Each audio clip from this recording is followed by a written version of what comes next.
this look like a farm in the Midwestern United States? Actually, we are looking at the state of Alaska. The story of this new state is a big story of a big land. A rich land that is being developed by hard-working settlers who are building a new region out of our last frontier.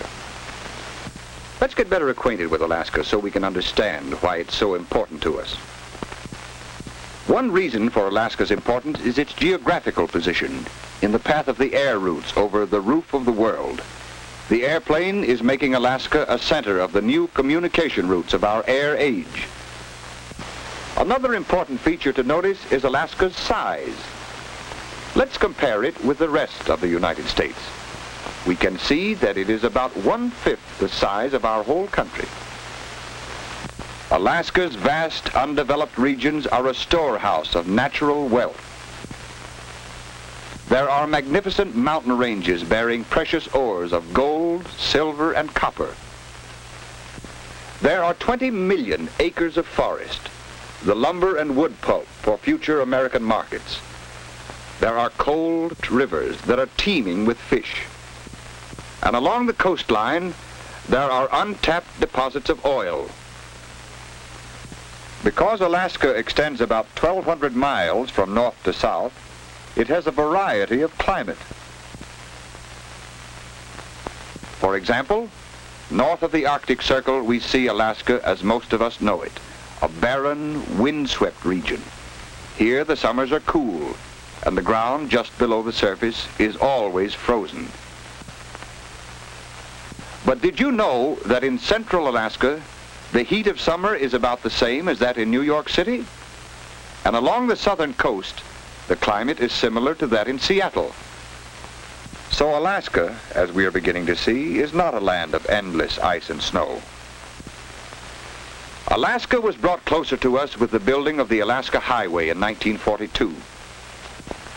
Built with the cooperation of our Canadian neighbors, this famous highway connects with the Canadian roads at Dawson Creek, thus completing the first land route between Alaska and our other states. From Dawson Creek, it is a 1,500-mile drive to the end of the highway in Fairbanks, Alaska. Building the Alaska Highway was one of the great engineering jobs of our time. Men had to cut the road through the forest wilderness and build it up over the soft, swampy ground called muskeg. The road stretches across beautiful, rugged country that is sometimes called America's last frontier. Terminus of the highway is Fairbanks, an important transportation center in the heart of Alaska. Here is a growing community with paved streets, theaters, hotels, and stores. Most of the buildings, such as this hospital, are of wood, which is so plentiful here. The houses themselves tell the story of the growing town. Although modern houses such as these are being constructed, many log cabins are also built. Fairbanks is linked to the surrounding region by telephone and telegraph. It also has bus service to other towns in Alaska, and it is connected to the southern coast by the Alaska Railroad. The most important means of communication in Alaska are the radio and the airplane. Alaskans have been called the flyingest people in the world. And when we remember how big Alaska is and how much of it is covered with forests and mountains, we can understand why airplanes are the best means of getting from place to place. We have already seen something of Alaska's importance in the air age. The shortest air route from the United States to China, for example, passes through Fairbanks. Large planes have given Alaska a new place in world transportation. Small planes have solved the problem of local transportation, for they can land on small fields or on the countless rivers and lakes in Alaska's backcountry. On some planes, pontoons are replaced with skis in the winter for landing on ice and snow. Planes carry mail, furs, meat, medicines, livestock, supplies of every kind. Here, for instance, mining machinery weighing 900 pounds is being loaded into a plane. It will be flown over mountains to this mining camp in an isolated mountain valley. Here, the machinery is unloaded to be used in mining one of Alaska's most valuable minerals, gold. The glamour of the gold rush of 1898 has largely disappeared.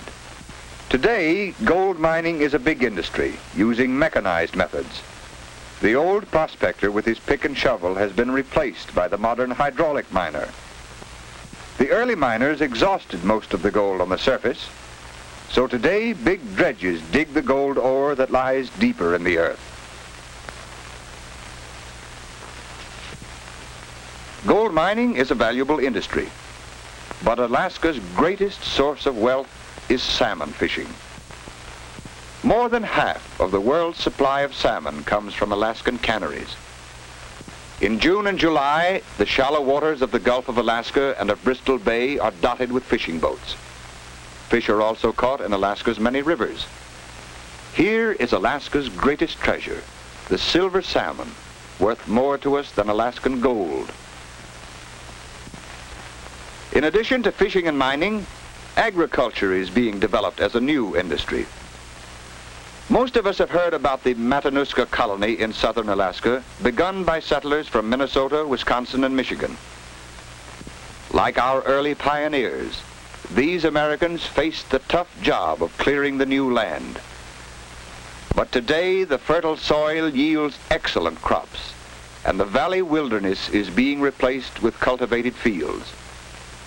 Some farms are devoted to raising poultry, or hogs, or dairy cows. Dairy farming has proved to be profitable in Alaska today. But what about old Alaska, the land of the Eskimos? To see that, let's go from the Matanuska Valley to an Eskimo village near Nome. Of course, the trip is made by plane. Flying northward, we see one of Alaska's most magnificent sights, Mount McKinley, the highest mountain on the continent of North America. Here are jagged peaks and vast regions of ice and snow, a strange, cold world. The snow from the high slopes fills the deep valleys to form glaciers, the great frozen rivers that move slowly down to the lower valleys. There they melt to form glacial streams and rivers. Here on the coast of the Bering Sea, we find Eskimo villages, usually close to the water.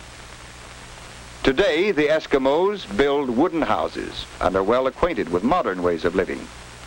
However, many of them still wear the Eskimo jacket or parka, and they still live mainly by hunting and fishing. The men are skillful seamen and pursue seals and whales in the Arctic Ocean and in the Bering Sea.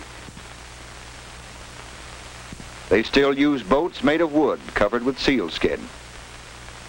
This Eskimo woman is cutting whale meat into strips to hang in the sun. Open-air drying is a common method of preserving meat or fish for use in the winter. Native Eskimo life is one of Alaska's many tourist attractions. At Nome, visitors enjoy watching the Eskimo game of blanket tossing. The game is a great event for the fun-loving Eskimos. These friendly people are a part of the story of Alaska. That story is changing rapidly, from the old Alaska to the new Alaska, from the log cabin to the modern city. We haven't seen all of the story of Alaska because much of it will be happening in the future. At the State University near Fairbanks, young people are preparing for that future. Alaskans are working and building to improve their land, but there's still much to do. Developing a new state is a big job, which we can understand because we have seen how big Alaska is. We know, too, how important Alaska is to us because of its position in the air world.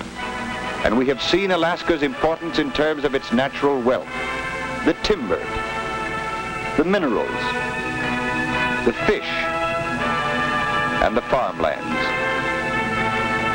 And there is one more kind of wealth that Alaska has, its young American citizens, the children who will someday add their achievements to the story of Alaska.